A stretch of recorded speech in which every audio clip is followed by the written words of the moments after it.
y'all, Dixie here. Today I want to share with you some embarrassing backpacking moments and assure you that they're actually kind of normal. When you're out in nature, having a mortifying moment is pretty common, and I was reminded of that the other day when I was scrolling through the Homemade Wanderlust backpacking forum group on Facebook.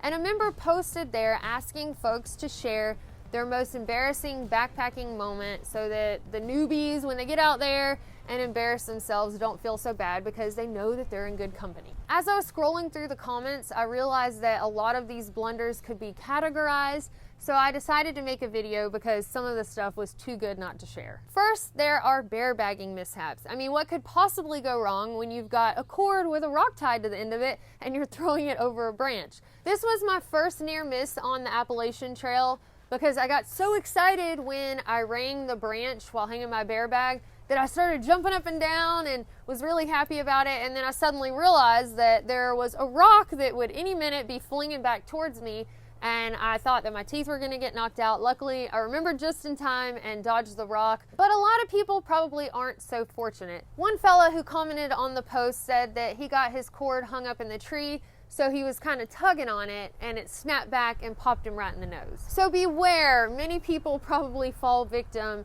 to accidents while bear bagging. The next category of embarrassing moments I'd like to refer to as the night scares, because it seems as the sun sinks, so does people's courage. And as the light shrinks, the imagination grows. One example of this from myself I shared not long ago when I was running from the moon. If you'd like to hear that story, I'll put a link to that video in the video description of this video.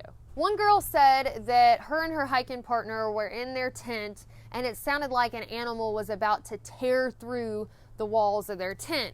When they finally mustered up the courage to look outside and see what it was, and they had their bear spray ready, it was a caterpillar. But to be fair, y'all, caterpillars can sound like grizzlies in the night, I promise. Another woman said she was scared all night long and didn't sleep much because she kept hearing an animal brush against her tent. But when she woke up in the morning, she realized that the animal was a bush, and her kids haven't let her live it down since. Water crossing fails happen pretty frequently, and if you've been backpacking or hiking for any length of time, you're probably nodding along right now because you have your own experience with this. I mean, who hasn't fallen victim to the slick rock or the sudden lack of balance while crossing a creek? One fella commented on the post and said that he was feeling rather athletic one particular day, and he was going to use his trekking poles to pole vault across the creek instead of getting his feet wet. So he ran up, stuck the poles, started to leap across. One of the trekking poles broke and he flopped into the creek. So I guess that's one benefit for aluminum or some sort of metal trekking pole versus the carbon fiber. Probably the nastiest category is bathroom blunders, like the guy who had diarrhea in his tent and blamed it on his dog. Or the fella that said he had recently had prostate surgery that left him a little incontinent, but he didn't really think about the fact that he had on an absorbent pad when he and his group found this perfect waterfall swimming hole location and he jumped on in. After a while, he said that he realized his group probably thought that he had just let out an enormous crap in his britches, so he wandered off to take care of the football-sized lump, and luckily there was a camping area nearby with trash cans so he could toss it. But what do you do in that situation? Do you explain what actually happened, or is it better to just let them wonder? Folks are usually pretty good about not looking around too much when they see a pack on trail, because that's usually a good indication that a hiker's off doing their business. But y'all, I approached this clearing one time and I either caught this man doo-dooing or he had a tail. But I'm sure all of us have been interrupted at some point by hikers who are approaching while we're doing our business. But one time I had an embarrassing moment happen, and several of the other girls on the post mentioned that this happened to them too. My friend Camel and I were hiking together, so I told him, hey, I got a tinkle, I'll see you in a few, I'll catch up. So he went on ahead and I cut off to the left to go use the bathroom.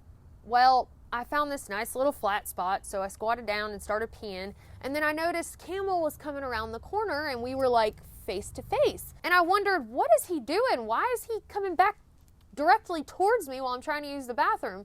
And then I realized that that little nice flat spot I had found was actually the trail, and I had cut a switchback, so he was naturally just switching back. So I hollered, "Camel, don't look!" And of course, when you say don't look, that's the first thing somebody does. So he looks up and then just like stops and looks back down.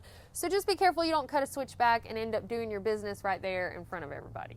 One person said they grabbed a stick and were trying to push their poo a little bit further into the cat hole.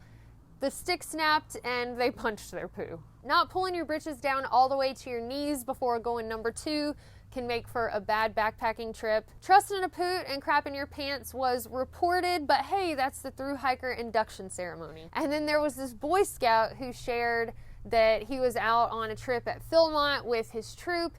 He had to go to the restroom, so he found a privy. Unfortunately, it wasn't super private and was more like a king sitting upon a throne.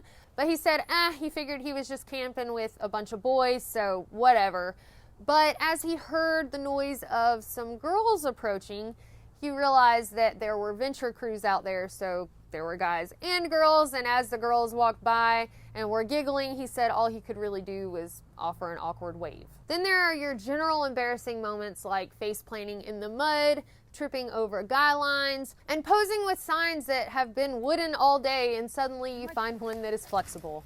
And one of the members shared that they sat too close to a fire one time and had some molten sap pop off into their crotch area, and they ended up having to run down to the creek to cool their privates off. And then we have our birthday suit surprises, like you're in the middle of the woods changing your clothes because the weather's warmed up, so you want to put on your cooler clothing, and then whoop, somebody pops up. But it doesn't have to be full-on nudity. Sometimes you just show that there's a full moon in the middle of the day, like when you realize you're afraid of heights when you're up on Katahdin and you slide down a rock face until it wears through not only your britches but also your underwear. Several people reported that the same thing can happen if you squat down too far or you get hung on barbed wire fences. One lady said she had on a heavy pack one day and she didn't realize that it was slowly pushing her britches down, exposing her granny panties, and eventually her booty was hanging out, and she's certain that people saw it. But I think the most mortifying story that somebody shared in this category is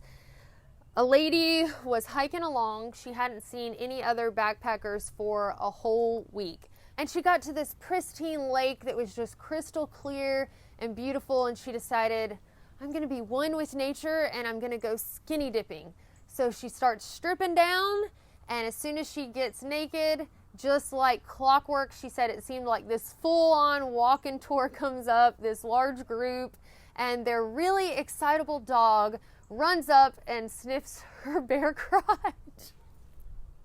I mean, oh my gosh, I would just die right there. All right, y'all, that is all I have for you today in the way of embarrassing moments. But if you'd like to read more that people shared, you can check out the Homemade Wanderlust Backpacking Forum group on Facebook, also my page on Facebook, the Homemade Wanderlust page, and the Instagram page. And all of those places, there was a post made about embarrassing stories while backpacking. If you have your own story to share that you didn't share in one of those places, feel free to do so in the comments below so that everyone can get a good laugh at your expense, and it'll help the rookies feel a little bit better, because I think we can all think about a certain story and go, well, I might have done this, but at least it wasn't that bad. Anyway, thank y'all for watching, and we'll see y'all next time. I'm sorry, I have a wedgie.